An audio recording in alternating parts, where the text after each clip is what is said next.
Halo semuanya. Ya, retreat tahun baru seperti yang mimpi baru saja dimulai. Tuhan telah memberikan tahun 2022 yang terbaik. Pasti kami percaya bahwa tahun ini juga Tuhan akan mengerjakan hal-hal yang besar melalui kita semua. Dan pasti kita akan menerima banyak berkat dan kebahagiaan bersama dengan Tuhan yang menyertai dengan kita. Sekarang kita baca kitab dulu, Yohanes pasal 5, mulai ayat 1 sampai 13, kita baca. Sesudah itu ada hari raya orang Yahudi dan Yesus berangkat ke Yerusalem. Dan di Yerusalem dekat pintu gerbang domba ada sebuah kolam yang dalam bahasa Ibrani disebut Bethesda, ada 5 selambinya. Dan di selambi-selambi itu berbaring sejumlah besar orang sakit, orang-orang buta, orang-orang timpang, dan orang-orang lumpuh yang menantikan goncangan air kolam itu. Sebab sewaktu-waktu turun malaikat Tuhan ke kolam itu dan menggoncangkan air itu. Barang siapa yang terdahulu masuk ke dalamnya, sesudah goncangan air itu menjadi sembuh, apapun juga penyakitnya. Di situ ada seorang yang sudah 38 tahun lamanya sakit. Ketika Yesus melihat orang itu berbaring di situ dan karena ia tahu bahwa ia telah lama dalam keadaan itu, berkatalah ia kepadanya, "Maukah engkau sembuh?" Jawab orang sakit itu kepadanya, "Tuhan, tidak ada orang yang menurunkan aku ke dalam kolam itu apabila airnya mulai goncang. Dan sementara aku menuju ke kolam itu, orang lain sudah turun mendahului aku." Kata Yesus kepadanya, "Bangunlah, angkatlah tilammu dan berjalanlah." Dan pada saat itu juga sembuhlah orang itu, lalu mengangkat tilamnya dan berjalan. Tetapi hari itu hari Sabat. Karena itu orang-orang Yahudi berkata kepada orang yang baru sembuh itu, "Hari ini hari Sabat dan tidak boleh engkau memikul tilammu." Akan tetapi ia menjawab mereka, "Orang yang telah menyembuhkan aku, dia yang mengatakan kepadaku, angkatlah tilammu dan berjalanlah." Mereka bertanya kepadanya, "Siapakah orang itu yang berkata kepadamu, angkatlah tilammu dan berjalanlah?" Tetapi orang yang baru sembuh itu tidak tahu siapa orang itu, sebab Yesus telah menghilang ke tengah-tengah orang banyak di tempat itu. Sampai 13 kita baca. Saat kita membuka Alkitab dan membacanya, daripada Alkitab kita bisa menemukan hati-hati yang baru tidak akan diberikan dari duniawi ini. Saat kita belum membaca Alkitab, kadang hati kita menjadi sombong, tinggi, anggap diri, melakukan hal-hal yang baik. Tetapi pada saat kami menghadapi kepada firman Tuhan, kita pasti sadar kekurangan diri sendiri daripada Tuhan. Dan apa yang kita harus mengerjakan menjadi mengurang, dan apa yang Tuhan harus bekerja itu menjadi bertambah. Dan banyak kali orang berada di dalam kesulitan kehidupan rohani tidak karena mereka yang tidak bagus untuk sesuatu, tapi mereka sendiri berbuat sesuatu yang terbaik. Memang ini yang kita sudah tahu, tetapi kiranya diri melakukan baik, usahakan menjadi baik, banyak kali kita berada di dalam pikiran-pikirannya. Ini sudah menjadi tahun ke-60 setelah saya menerima keselamatan Tuhan. Selama 60 tahun akhir-akhir ini berjalan melalui seperti yang beberapa hari saja. Ada hal-hal yang baik dan hal-hal yang tidak baik juga, tetapi akhir-akhirnya apa yang saya bisa sampaikan adalah Yesus telah menjadi pusat di dalam hatiku. Sebab Yesus sendiri masuk ke dalam hatiku dan kerja di dalam hatiku, sebab itu aku bisa menerima anugerah mengalami kuasa Tuhan yang tidak sama sekali pernah mengalami sebelumnya. Terkadang saya berpikir ulang, apakah aku ini seorang pendeta? Apakah aku menjadi pendeta? Waktu aku sudah menjadi penginjil, bagaimanakah hal ini mungkin terjadi? Aku tidak sama sekali berusaha menjadi penginjil dan pendeta, tetapi Tuhan yang mengasihi aku memasuki di dalam hatiku dan memimpin sepanjang hidupku. Ini hal-hal yang luar biasa. Dan apa yang lebih heran daripada hal ini adalah ada yang orang-orang dengar walaupun aku sendiri berkata kepada mereka. Dan setelah orang-orang dengar kataku, ada banyak yang sudah berubah. Jika saya berpikir hal itu masih belum bisa ngerti, dan sudah 60 tahun berlalu, dan sudah pernah melihat beberapa saudara-saudara yang begitu senang kerja di dalam Injil, tetapi mereka jatuh dan murtad. Saat saya melihat ini, ia sangat menyakiti hatiku, dan juga ingin sekali mau bantu dia, mengangkat dia, memperkerjakan dia, tetapi kepada mereka yang anggap diri yang baik itu tidak akan jadi. Mereka tidak mau dengar daripada yang lain. Tetapi mereka yang sungguh dengar firman, semuanya berubah. Sampai sekarang ini sudah bertemu dengan banyak orang, dan apa yang kebersamaan adalah selama mereka berfikir mereka sendiri adalah yang baik, ya mereka tanpa sadar tapi makin jauh daripada Tuhan. Bagaimanapun aku berusaha menjaganya dan bantunya, tapi tidak akan jadi. Dan melainkan ada seseorang yang sungguh berada di dalam keputusasaan, mereka menjadi berbahagia setelah ketemu Yesus Kristus. Saat Yesus berkata di Matius, berkata, berbahagialah orang yang miskin di hadapan Allah. Jadi, katanya orang yang miskin di hadapan Allah berbahagialah. Katanya rendah hati maksudnya. Pada saat saya baru selesai wajib militer, di sana ada seorang yang kopral, ada beberapa yang kopral-kopral dan sersan yang mereka memimpin di tempat-tempat militer bersama. Nah, akhirnya ada seorang yang bagian dari humanistus berkata kepadaku, "Hei, kamu Pak Koksu. Ada apa, Papa? Ya, kamu harus kerja di sini. Apa gunanya kamu jadi penginjil?" Jadi, itu masih saya ingat di dalam hatiku, pikiranku. Nah, sepertinya aku seorang yang biasa, tidak ada hal-hal yang istimewa. Jadi kiranya dia lebih baik aku menjadi sersan. Dan jika ada seseorang yang merekomendasikan akan dapat nilai lebih, akhirnya dia rekomendasikannya. Tetapi di dalam Yesus Kristus, memang saya bukan seorang apa-apa. Setelah saya melihat bagaimana Yesus di dalam hatiku, itu hal-hal yang luar biasa. Kali ini, Panduan Suara Gracias, mereka membuat Christmas Cantata Movie, judulnya For Unto Us. Mereka menuliskan bagaimana mereka membuat movie-nya, tuliskan semua dan kirimkan kepada saya.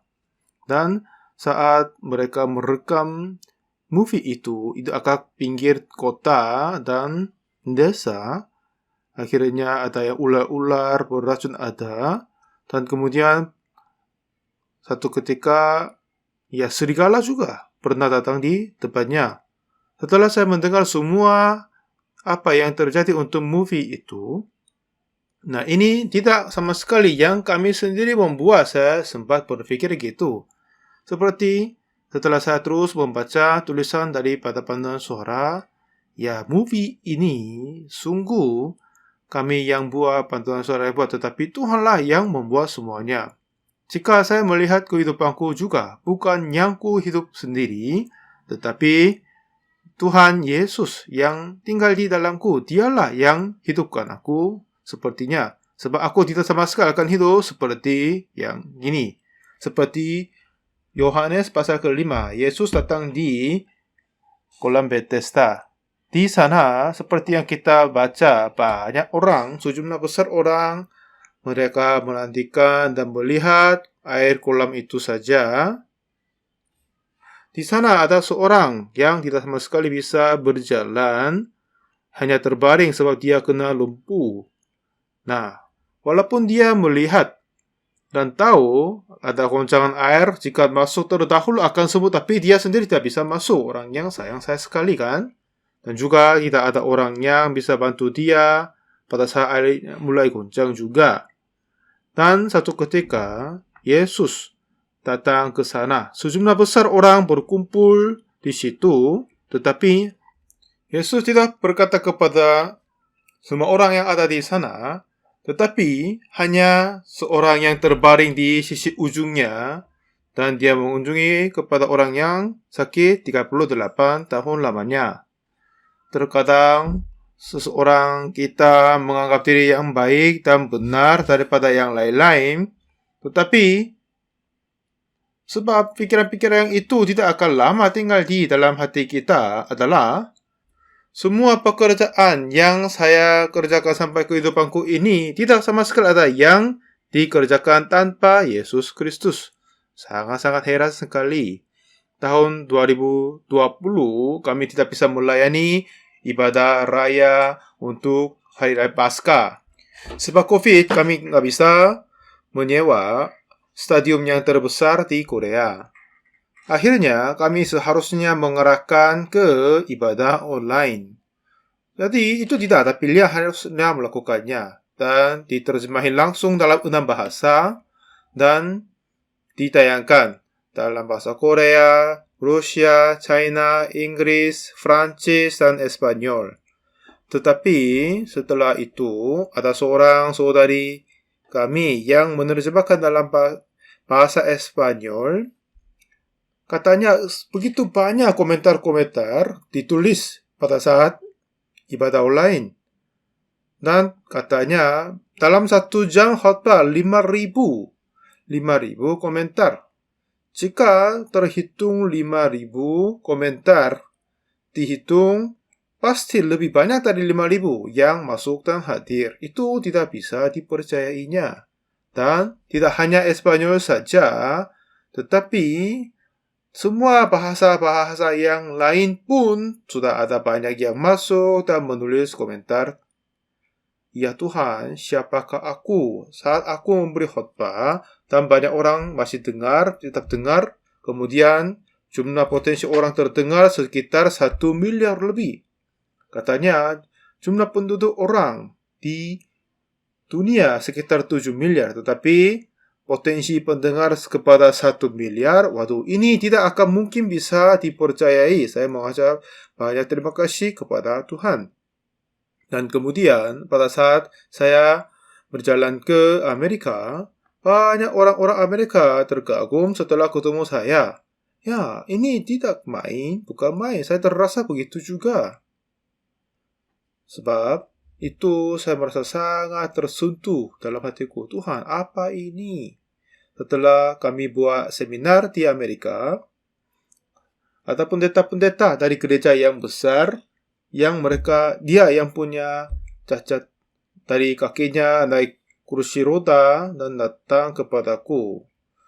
Dia datang habis makan siang, mengunjungi tempat penginapan saya dengan badan yang tidak enak, dan katanya dia mau konsultan sama saya. Dan habis itu dia berkata, Pak Pendeta, gerejaku ini gerejamu. Jadi sepertinya dia merasa sangat-sangat berbahagia, dan begitu sesungguh hatinya dia berkata, penuh dengan syukuran dia punya. Jadi di Yohanes pasal ke-5, satu ketika kita membaca ini, di sekitar kolam ini sejumlah besar orang telah berkumpul di sana, dan di antara semua orang, Yesus mengunjungi hanya satu orang saja kepada yang sakit 38 tahun lamanya. Sebab semua yang lain menganggap diri berbuat sesuatu yang baik dan kerjakan. Jika ada goncang air, mereka bisa masuk. Tetapi apa yang kata dari orang sakit 38 tahun adalah, Yesus bertanya, maukah engkau sembuh? Kata dia, Tuhan, tidak ada orang yang menurunkan aku ke dalam kolam itu. Apabila air mulai goncang dan sementara aku menuju ke kolam itu, orang lain sudah turun mendahului aku. Jadi pada saat malaikat menggoncangkan air, pasti itu bukan diutus daripada Tuhan kita. Pasti dia adalah malaikat yang korup. Sebab Tuhan tidak sama sekali pernah memberi berkat sesuai dengan perbuatan kita. Tetapi Tuhan hanya memberikan berkat kepada kita oleh anugerah saja. Tetapi apa yang malaikat berkata? Meminta perbuatan yang tercepat, ya kan? Jadi banyak orang tertinggal di dalamnya. Tetapi kepada siapa Yesus mengunjungi, bukan yang mempersembahkan banyak, bukan yang rajin melayani atau selalu ikut doa pagi-pagi, tetapi dia tidak sama sekali bisa melakukan apa-apa. Kepadanya sajalah Yesus datang dan menjadi hidup, berkat, dan anugerah kepadanya yang tidak bisa melakukan apa-apa. Satu ketika saya melayani di Apkoktong desa, ada dua ibu yang saya ingat. Di rumah yang saya tinggal, ada yang kakak daripada pemilik rumahnya. Dia adalah seorang yang sakit mental. Setiap hari dia mengerjakan adalah bongkar rumah. Rumah itu cukup baik, tetapi bongkar dan buat yang barang-barang yang aneh, sebab dia adalah penyakit jiwa. Dan ada istri daripada dia, ada seorang yang dikit pendek, dan saya tidak sama sekali pernah melihat seseorang yang hidup begitu penderitaan. Dia sendiri kerja pekerjaan-pekerjaan laki-laki, jadi petani, menggali tanah, dan angkat barang, semuanya seharusnya laki-laki bertanggung jawab. Saya merasa sangat sedih melihat kepada dia. Waduh, jika dia menerima keselamatan Tuhan, betapa indahnya. Saya kira dia akan mungkin cepat terima kasih karunia dan keselamatan. Tetapi saat saya memberitakan Injil kepadanya, dia dengar tetapi dia tidak sama sekali terima. Sekali, dua kali terus saya sampaikan. Akhir-akhirnya saya berpikir, apakah ini sungguh seorang manusia? Saya akhirnya berpikir begitu. Begitulah dia hidup begitu susah. Akhirnya dia besarkan anaknya bisa belajar di kota-kotanya. Dan dia hidup begitu susah karena dia harus menanggung jawab seperti suami sama istri bersama. Dan ibu mertua juga berkata, aduh, perempuan ini mengatakan percabulan. Terus begitu ada digoda, akhirnya hidup dia berasa susah sekali. Jika dia menerima Yesus Kristus, kehidupan dia akan menjadi sangat baik. Tetapi, terus-menerus saya menyampaikan firman kepadanya, tapi akhirnya saya sempat berpikir, ada orang siapa ini? Sebab dia adalah kehidupannya yang sangat susah, kiranya dia akan terima keselamatan Tuhan secepat mungkin, tetapi tidak. Tetapi ada seorang ibu yang lain yang terkadang datang di tempat saya tinggal dan obrol sama pemilik rumahku. Dan dia yang penjual yang ikan, sayur di luar. Dan dia tanya tentangku, ya, apakah kamu sewa di kamar ini? Ia bertanya, oh iya, seorang penginjil datang. Apakah Pak Pendeta? Oh, beliau dari mana? Oh, katanya dari kota Daegu. Apakah ada yang percaya Yesus di sini? Oh iya, hanya beberapa anak-anak saja.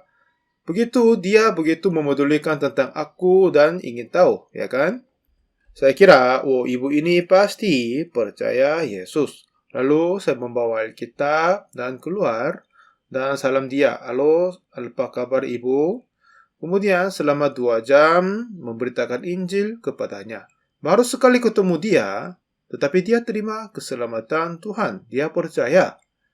Tetapi ibu yang sebelumnya, apa yang isi dalam hati nggak tahu, tetapi berapa banyak kali saya memberitakan firman, tidak sama sekali terima, walaupun hidup dia begitu susah. Dia penuh dengan pikiran-pikiran di dalam isi hatinya. Jadi masih belum ada sempat untuk terima Yesus. Tetapi ibu saudari Son ini, dia hanya 2 jam dengar firman Tuhan dan lalu menerima keselamatan. Setelah dia menerima keselamatan Tuhan, dialah yang seorang yang pertama diselamatkan oleh saya memberitakan khotbah kepadanya. Kemudian dia merubah banyak, mengasihi Tuhan, memang kerja sepanjang hari, memotong kayu dari bukit, lalu memasak. Akhirnya datang ke tempat saya dengan berjalan jarak jauh. Dan sampai malam bernyanyi puji nyanyian, sharing firman Tuhan, dan pulang. Dan besok pagi-pagi membawa lauk pauk dan lari ke tempat saya dan menceritakan ada bahaya pulangnya karena ada serigala bisa sempat ketemu. Begitu agak susah, takut, tapi dia berjalan pulang balik dengan sendirian. Nah, kemudian apa yang Tuhan mengerjakan di dalamnya itu hal yang besar sekali. Jadi kehidupan yang kita hidup sendiri dan kehidupan yang Yesus masuk ke dalam kita itu sangat-sangat berbeda. Dan banyak orang berpikir, berusaha hidup dengan diri, tetapi jarang ada orang yang hidup kehidupan Yesus Kristus. Seorang anak dari saudari Son itu, saya ketemu dia setelah ibunya meninggal dunia.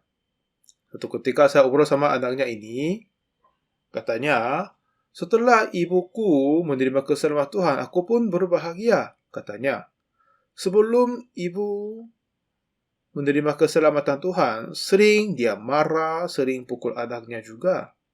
Tetapi satu ketika, tiba-tiba, ibunya berubah banyak. Ternyata inilah saatnya ia menerima keselamatan Tuhan.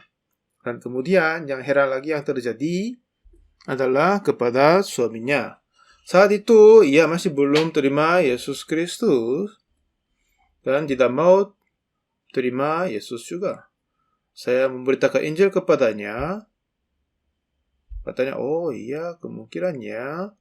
Ya, kemudian dia tidak sama sekali obrol apa-apa lagi. Dan kemudian satu ketika saya mengunjungi di rumahnya sekali lagi. Lalu saya bilang, halo, apa kabar? Bilang. Lalu dia tiba-tiba, oh Pak Pendeta datang. Dia keluar. Saya juga terasa kaget dan ingin tahu apa terjadi. Sebab jika istrinya pergi ke jualan, terkadang butuh waktu seminggu sampai 10 hari. Kemudian dia sendiri menjaga 3 anak selama istrinya, ibu itu tidak ada di dalam rumahnya. Satu ketika ada hujan deras datang, tapi kebetulan rumah mereka sedikit pinggir dari desanya dan tersendirian. Nah, setelah air ini menjadi banjir mau masuk ke dalam rumahnya. Jadi ketiga anak ini tidak bisa membaringkan di kamar kan, sebab ya jika ada kena banjir mereka sempat mati. Lalu menaruh satu anak di atas satu dus di atas rumahnya, di dalam rumahnya, dan kedua anak ini masih belum bisa kasih tempat untuk mereka jadi aman. Dan gendong anaknya masuk ke rumah ini, kamar ini, dan yang lain. Begitu dia bingung malam hari itu dan dia takut kemungkinan dia akan hilang salah seorang anak daripadanya. Begitu banyak air terus kena ke dalam air. Dalam kamarnya, saatnya dia mencari Tuhan. Tapi sebelumnya saya berkata, Tuhan tidak mendengarkan kepada orang berdosa. Jadi dia teringat, waduh, saya tidak terima keselamatan Tuhan. Sepanjang malam dia begitu susah hatinya. Kemudian pagi hari sudah berhenti hujan. Dan tiba-tiba saya datang, halo, selamat pagi, saya datang. Biasanya dia sebelumnya tidak terima saya dengan senang hati. Tapi tiba-tiba hari itu dia terima saya dengan begitu berbahagia. Dan dia terima keselamatan Tuhan. Kemudian adik dari saudari ibunya itu terima keselamatan juga. Setelah itu, bagaimana Tuhan kerja di dalam mereka itu yang luar biasa. Saat ini banyak orang tinggal di dalam bumi ini. Ada yang kaya, ada yang hidup baik-baik, memang ada. Dan juga ada yang hidup dalam kemiskinan, kesulitan juga ada banyak sekali. Dan pada saat keadaan permasalahan, mereka jika tidak mempunyai hati yang menerima Yesus Kristus, hanya ikut gereja, bisa kerja banyak, bisa mempersembahkan banyak dan berdoa, semuanya mereka laksanakan.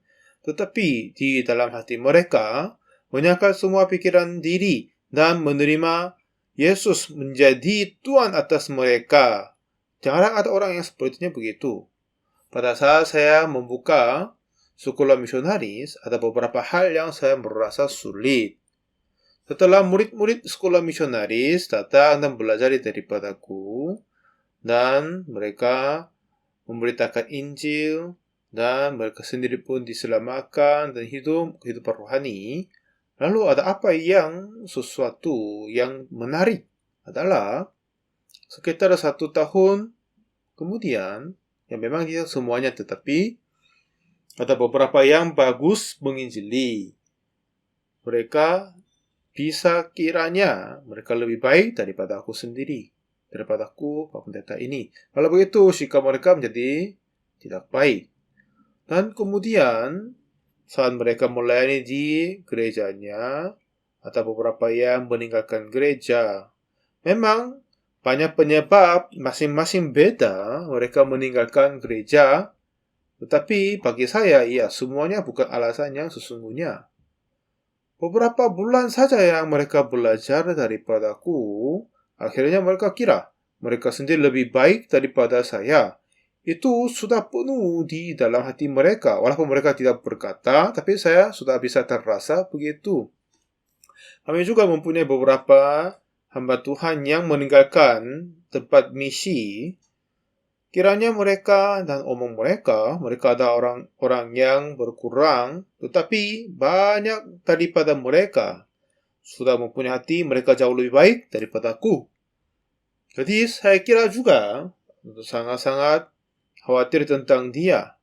Jika seseorang memberitakan Injil dan jika dia menerima keselamatan, begitulah dia meninggikan diri dan menjadi murtad, menjadi korup. Nah, hal itu saya merasa sayang sekali. Oh, bukan, kamu tidak melakukan hal-hal yang baik. Kamu sudah menjadi orang-orang sombong sebab iblis akan kerja kepadamu. Ini apa yang mau sampaikan kepada mereka. Tetapi mereka tidak mau dengar lagi.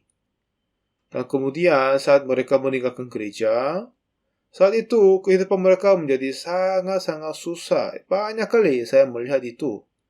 Sudah beberapa orang yang saya bisa sebutkan namanya kepada Anda semua. Ya, inilah bagaimana iblis kerja di dalam kita. Memang tidak semuanya begitu, tidak semuanya, tetapi jika ada beberapa yang memberitakan Injil dan beberapa yang terima, satu orang diselamatkan, 2 orang diselamatkan, begitulah. Meninggikan diri dan usahakan banyak sekali untuk menyembunyikan hati yang tertinggi.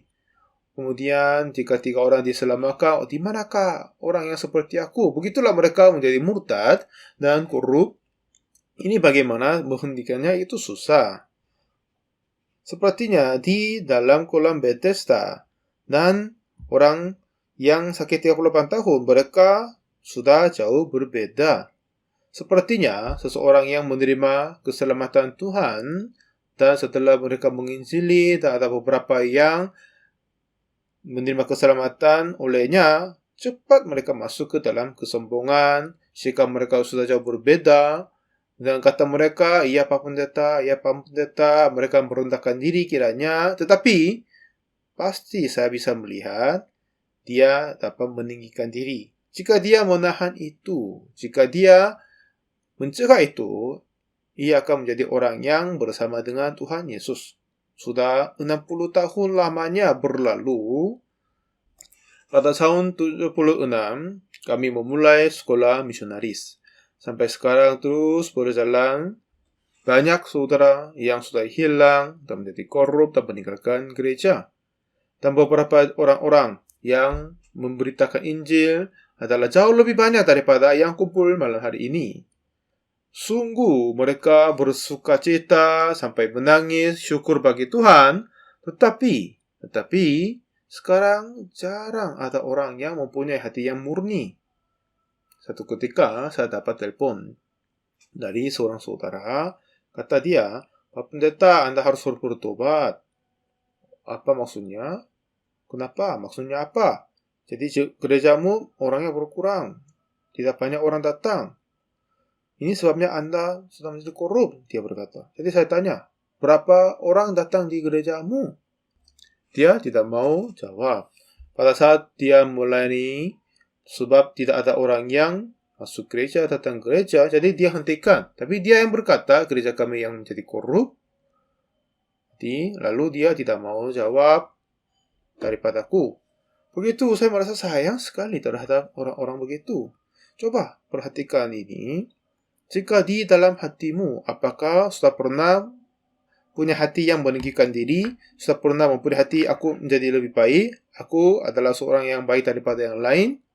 Ya, di dalam misi kita, beberapa hamba-hamba Tuhan yang sebelumnya melayani dengan baik-baik dan meninggalkan gereja, banyaknya mempunyai hati. Sepertinya begitu. Dalam satu pandangan, sudah bisa melihat dengan jalan ini, cara ini mereka tidak akan sukses. Tetapi kiranya dia sendiri tidak. Aku sendiri beda, aku mungkin beda kiranya. Kalau gitu Anda bagaimana? Apakah Anda sungguh yakin bahwa tidak ada sesuatu yang kita harus kerja melain Tuhan? Yesus harus kerja, bukannya aku. Apakah Anda sungguh berpikir begitu? Mungkin tidak juga kan? Hal-hal yang itu sedikit-sedikit masuk ke dalam hati kita dan membuat hati kita mempercayakan dirinya sendiri. Lalu menghalangi gereja, melawan kepada pendeta Oxford. Memang saya pun tidak selalu yang baik-baik. Terkadang saya juga berbuat masalah. Tetapi hati yang meninggikan diri, yang sombong, hati yang jahat itu. Jadi yang penting adalah iblis sedang bekerja kepada kita semua yang ada di sini biar kita meninggikan hati. Itulah kerja iblis. Betapa kali kita diikutinya, aduh, aku telah ditipu, digoda oleh iblis. Oh, aku tidak boleh begitu. Ada yang terasa gini. Tetapi hampir semuanya mereka hanya ditarik dan tidak selalu berpikir dia menjadi baik-baik. Tetapi kiranya begitu juga. Pasti di Bethesda yang akan datang adalah malaikat yang korup. Sebab apa yang Tuhan memberikan bagi kita tidak akan memberikan sesuai dengan kuasa atau kekuatan kita, tetapi semua berkat daripada Tuhan akan kasih kepada kita hanya oleh kasih karunia secara cuma-cuma. Tuhan tidak sama sekali akan berkata, yang masuk terdahulu akan sembuh dari apapun penyakitnya. Dia adalah malaikat tetapi malaikat yang korup. Apa yang kita pasti tangkap daripada di sana adalah bagaimana malaikat membuat hati orang yang berkumpul di sana. Sebab iblis yang jahat itu sudah tahu Yesus akan datang di sana, biar mereka tidak akan hadapi kepada Yesus dan fokus kepada kolam Bethesda saja. Biar mereka hilang semua kesempatan untuk bertemu Yesus. Sedang mereka melihat apa? Mereka melihat kolam. Untuk masuk terdahulu, walaupun sedikit, satu detik pun mau masuk secepat mungkin. Jadi mereka fokus kepadanya saja. Yesus datang di sana untuk memberi kasih karunia. Tetapi selain orang sakit 38 tahun, semuanya matanya tertuju kepada kolam.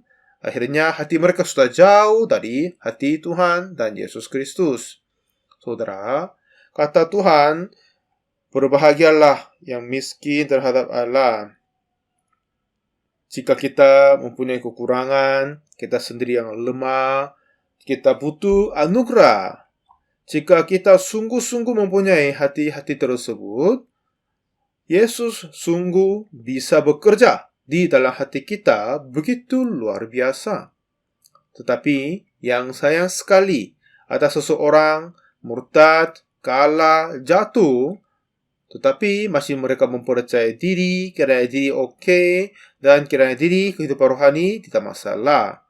Melainkan, sedikit demi sedikit mereka jauh dari gereja dan menghakimi keputusan-keputusan dari gereja juga. Begitulah banyak yang menjauhkan diri daripada Yesus Kristus. Jika semua orang yang saya memberitakan Injil kumpul di dalam tempat ini, pasti gereja ini tidak muat terima semuanya. Tapi mereka semua memberi alasan ini dan yang lain. Ada masalah keluarga, masalah anak, masalah diri pasti ada. Tetapi sebab itu sedikit demi sedikit mereka meninggalkan gereja, akhirnya menjauhkan diri daripada Tuhan. Jadi siapakah yang dapat bertemu Yesus, bertemu Tuhan? Katanya berbahagialah orang yang miskin di hadapan Allah. Sebab itu, jika kita sungguh-sungguh lemah, kurang, dan tanpa anugerah daripada Tuhan, aku tidak akan mungkin mengendalikan hidup, menjaga hidup. Kalau dia sadar begitu, Yesus dapat hidup di dalam hati kita dan kerja begitu besar. Ini tidak karena saya berbuat sesuatu yang baik atau saya orang-orang pintar ataupun aku pintar memberitakan Injil, tidak juga. Di dalam hati kita butuh tempat Yesus tinggal di dalamnya. Jika hati kita penuh dengan diri, Yesus nggak bisa tinggal di dalam kita. Dan juga Yesus dia bisa kerja kepada kita juga. Yesus datang kepada orang sakit 38 tahun dan berkata, bangunlah, angkatlah tilammu dan berjalanlah. Ya, betapa indahnya kata ini kan. Setelah yang sakit ini bangun, dan angkat tilamnya dan berjalan. Kata Yesus sebelumnya, maukah engkau sembuh? Nah, lalu jawab orang sakit ini sangat menarik. Tuhan, tidak ada orang yang menurunkan aku ke dalam kolam itu apabila airnya mulai goncang. Dan sementara aku menuju ke kolam itu, orang lain sudah turun mendahului aku. Ya, bagi orang ini, dia sudah menyerahkan cara sembuh dari malaikat goncangan air. Jika mereka kiranya mungkin mereka sembuh dari masuk terdahulu goncangan air, mereka tertuju fokusnya kepadanya. Tapi orang ini sudah menyerah, tidak mengabaikan caranya. Apa maksudnya katanya? Ya Tuhan, tidak ada orang yang menurunkan aku ke dalam kolam itu apabila airnya mulai goncang dan sementara aku menuju ke kolam itu, orang lain sudah turun mendahului aku. Jadi dia sendiri tidak bisa masuk ke dalamnya. Jika ada seseorang yang tidak bantu, jika seseorang membawa aku masuk ke dalam kolamnya. Tapi sampai sekarang tidak ada yang bisa bantu, aku tidak masuk sendiri juga.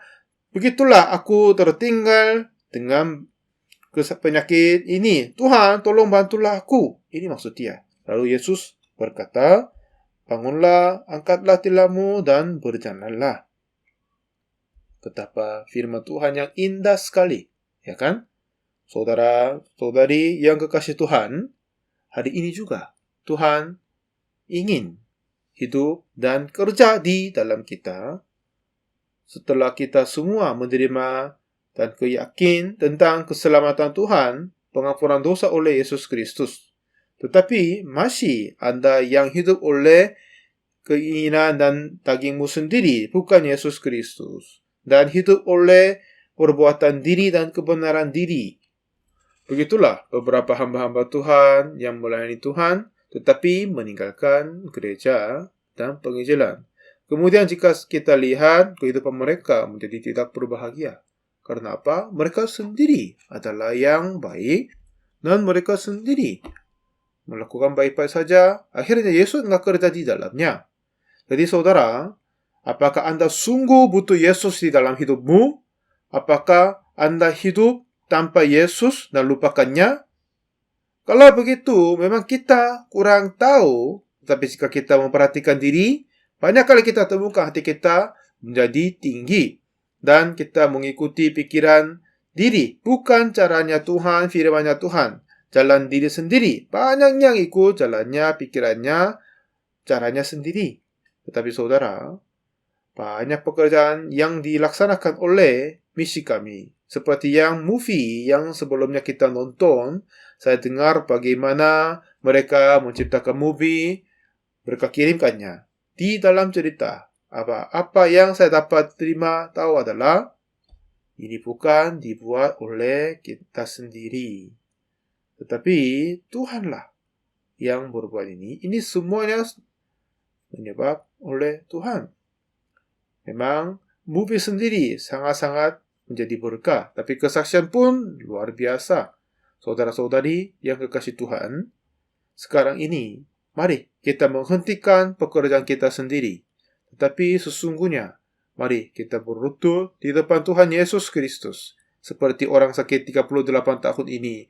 Ya Tuhan, jika Engkau tidak membantu, jika Engkau tidak kerja kepadaku, aku tidak bisa berjalan.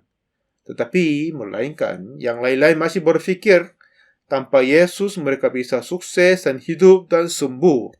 Kalau begitu, orang-orang itu bukan percaya Yesus juga kan? Memang kita bisa makan, kita bisa hidup seperti biasa, tapi kita harus hidup oleh Yesus Kristus. Jika kita hidup tanpa Yesus, tetapi banyak kali kita hidup dengan cara dirinya sendiri. Kalau begitu, ini bukan orang-orang yang beriman. Saat saya melayani desa namanya Akboktong, bertemu dua ibu. Saya tidak tahu apa yang terjadi. Ibu yang tidak terima, dan satu yang lain adalah ibu Son yang terima Injil daripadaku. Kemudian saya disuruh pindah ke Changpalli. Saat itu kebetulan saudari itu pergi ke jualan selama seminggu lebih dan balik ke tempatnya dan mengunjungi tempat saya. Biasanya di tempat saya selalu ada panci yang kecil. Tapi saat dia pulang dari penjualan, dia tidak temukan panciku di luar. Akhirnya dia sangat-sangat berputus asa. Sebab di desa ada yang pasar buka sekali dalam 5 hari. Dia datang di Gocang, pasar itu pada saat pasar buka. Biasanya saya selalu ke pasar jika buka. Di sana saya bernyanyi puji-nyanyi di jalan dan memberitakan Injil. Jadi saat itu ibu kunjung bisa langsung ketemu sana. Sebab kami tidak punya uang, akhirnya tidak bisa masuk ke minum kopi apa yang lain-lain. Hanya duduk di bawah bayangan dari pohon, lalu bersahabat. Lalu saya berpikir tentang gereja-gereja yang ada di Akboktong. Saya tidak bisa meninggalkannya. Dan saya bilang, saudari, jika ibu memberitakan firman, akan baik-baik. Saudari coba dengar. Tuhan selalu menyertai dengan Anda. Jadi, mulai sekarang ini, setiap hari Minggu, ibu memberitakan khotbah pada jemaatnya. Jadi, ibu itu terkaget, aku masih belum bisa, katanya. Saudari harus Anda memberitakan khotbah. Kata dia, aku baru pindah dari Jepang, masih belum bisa, kurang jelas bahasa Korea pun, Alkitab juga nggak tahu bagaimana, dia bilang. Saya bilang, apakah ibu mengabaikan aku sebab aku muda? Katanya, oh tidak, aku tidak mengabaikanmu, pendeta. Kenapa?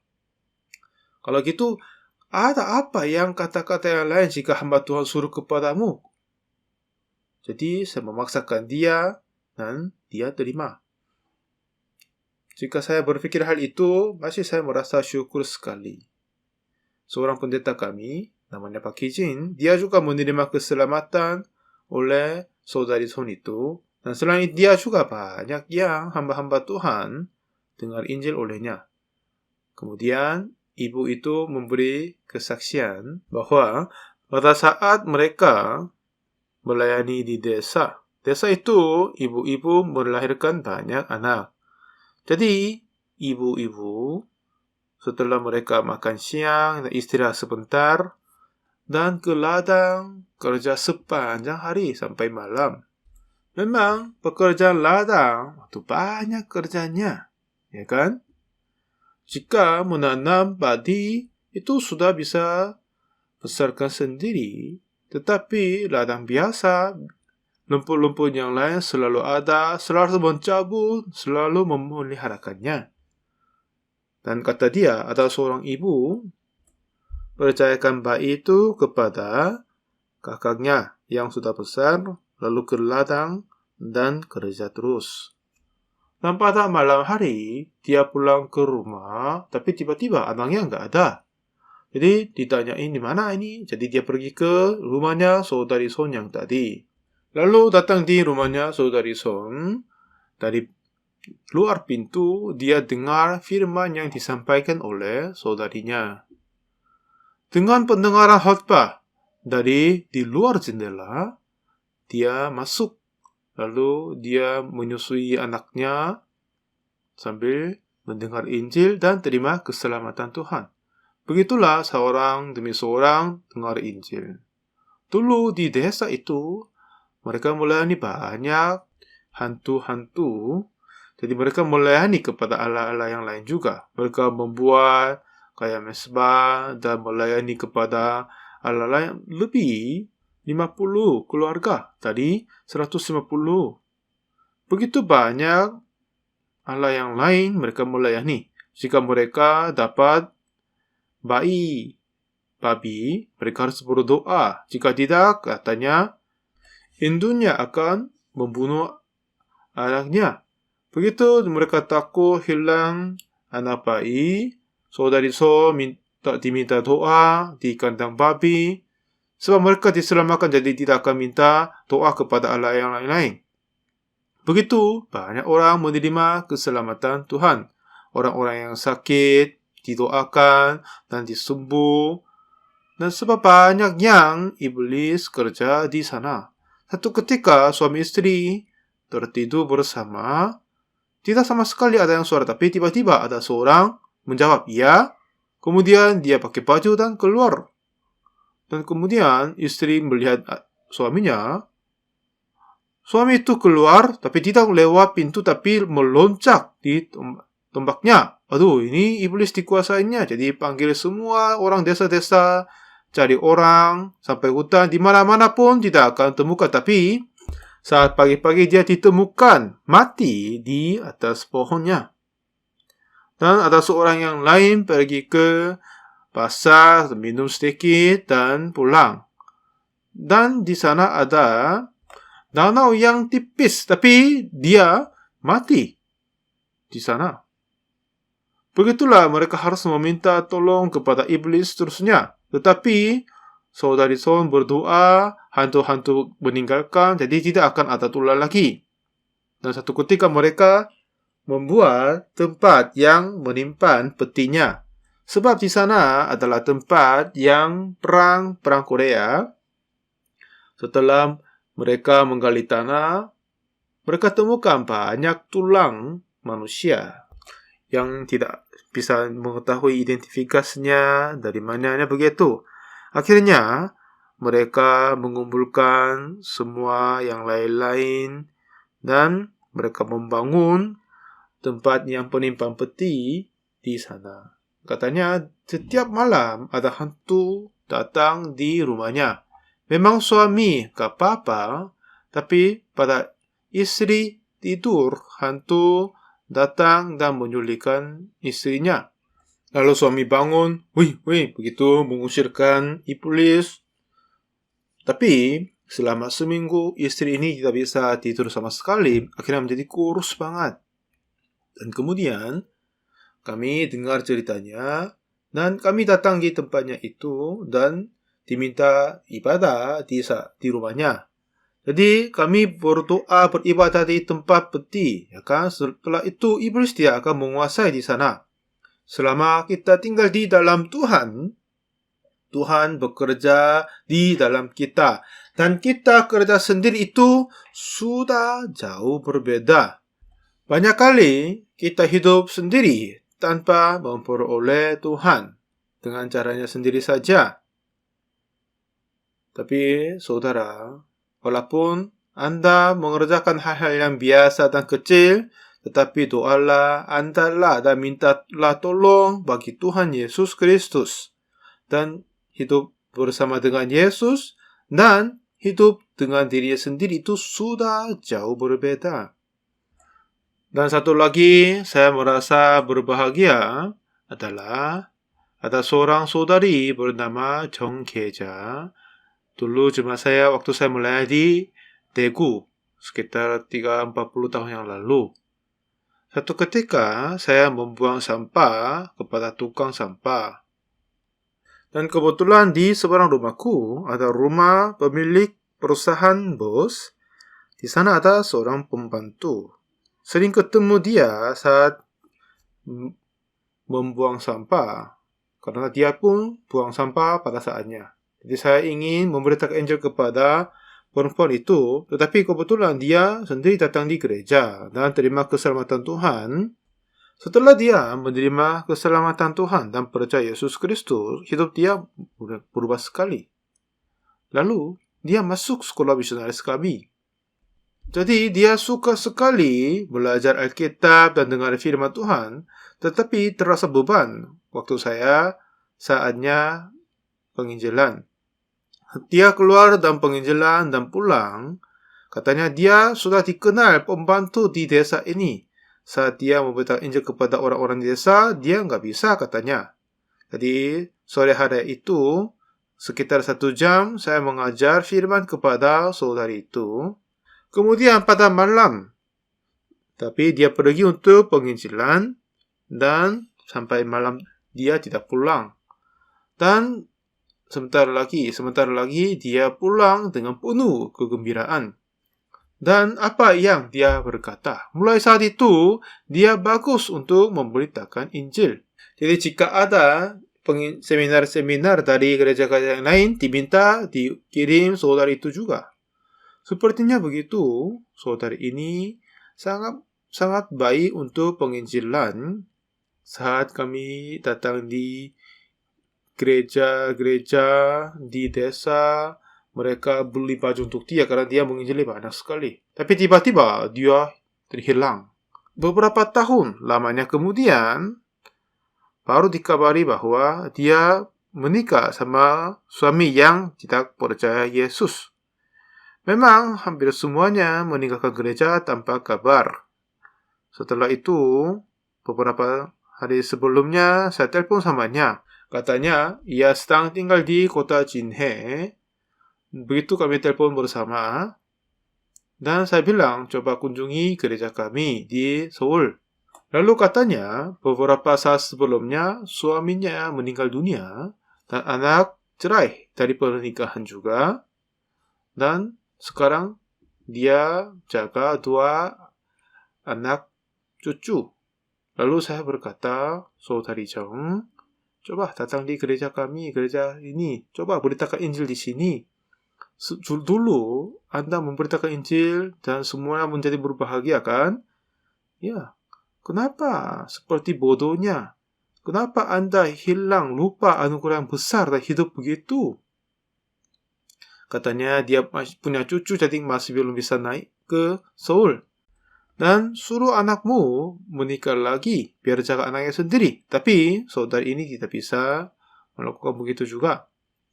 Jadi saudari Jong itu dia memberitakan Injil luar biasa sebelumnya. Sungguh dia adalah orang-orang yang sangat baik dalam Tuhan.